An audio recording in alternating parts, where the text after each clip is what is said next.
Oh, thank you. Thank you very much. Good day, Ma'am Jonie. Oh, good day to you too. Can you introduce yourself and tell us about your role at JIC? Oh, I am Jonie Flores. Everybody calls me Jonie. I am the academic consultant and the development officer of JIC. What does an academic consultant and development officer do? Actually, I work closely with ESL and IELTS students. We try to understand their learning challenges, their identity gaps, and eventually guide them throughout their journey and give them some strategies for them to have a pathway towards their learning journey.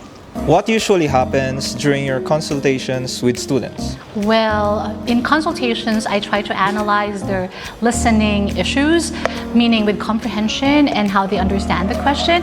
We also tackle specific weaknesses with their speaking confidence and their coherence. We also try to understand grammatical accuracies and construction. Also, we try to see all the test-specific strategies for IELTS, and from there, we create personalized action plans for them to follow so that they can reach their target outcomes. What are the most common challenges you see among ESL and IELTS students? Well, technically, when I am in my consultations, I usually hear that they have a difficulty in listening. Well, eventually it's not listening per se, it's how they do active listening. They need to learn some micro skills so that they can learn and eventually comprehend what they hear. And in speaking, they need to be more natural. They think that memorizing vocabularies at one time or another can help them be a good speaker, but they need to become as natural as I have said, but not as a native speaker, but become as fluent as when they are talking with a friend or a colleague. How do you help students overcome these said challenges? Oh, eventually, as I have said earlier, we give them some action plans. It's a personalized one, meaning your one student is different from another. So one student can have another strategy and another student can have another strategy. It's like a trial and error kind of thing. If it's not effective by the time we give that advice, they can move on and then we can try another pathway. What specific skills or areas do you focus on when evaluating students? That's a good question. That depends on the student.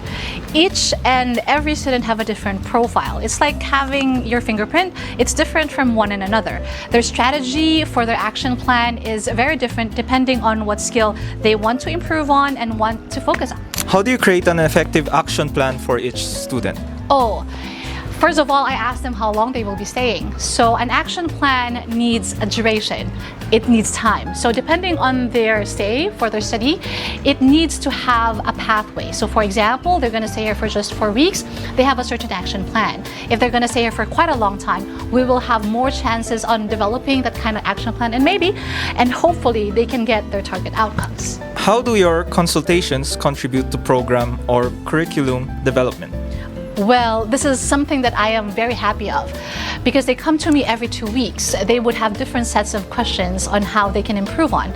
And depending on the level of improvement that they have, I love to see their progress and I am very happy that I am part of this process.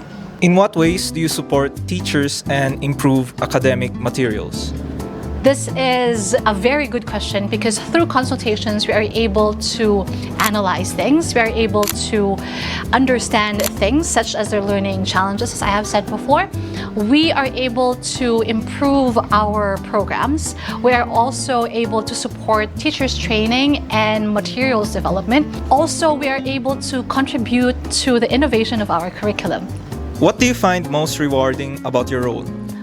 That is a very great question. Well, my role is very important because I try to turn the students' struggles into an opportunity. It's for them to focus more on their progress rather than focusing more on something they cannot do.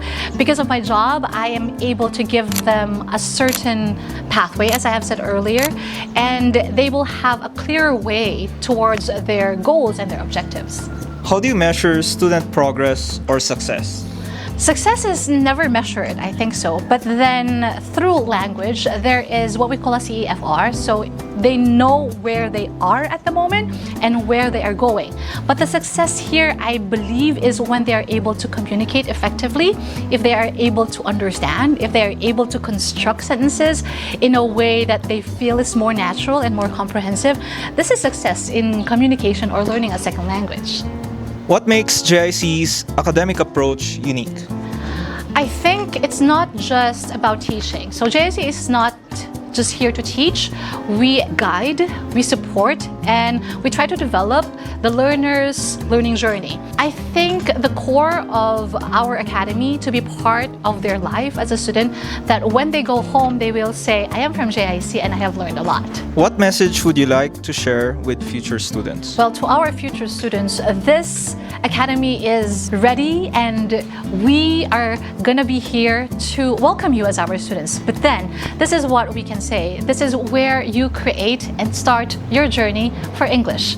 As we have said it here in JIC, take the challenge and enjoy the journey. Our goal is to convert your struggles into achievable goals.